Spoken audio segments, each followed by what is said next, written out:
श्री स्वामी समर्थ. जय जय स्वामी समर्थ.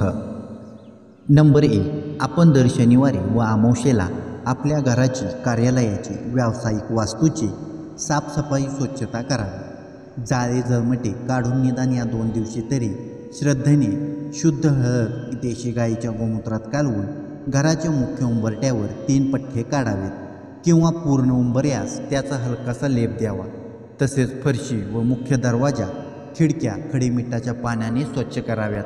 असं केल्याने वास्तूतील सर्व नकारात्मकता तसेच अशुद्धता, वाईट बाधा, नजर यांचे निवारण होते.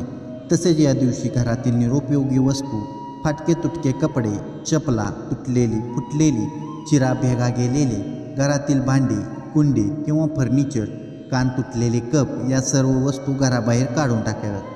असं केल्याने त्या घरात कधीही आजारपण येत नाही.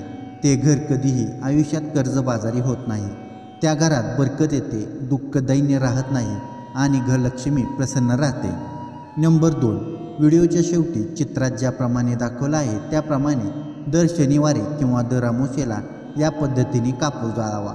कापूर भीमसेनी असेल तर फारच उत्तम.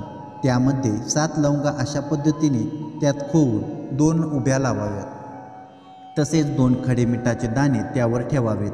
कापूर जाळत असताना 11 वेळा श्री स्वामी समर्थ जप व शाबरी मंत्राचा जप करावा. नंतर ते लिंबू कचराकुंडीत घराबाहेर फेकावे. कोणी त्यास ओलांडणार नाही हे बघावे.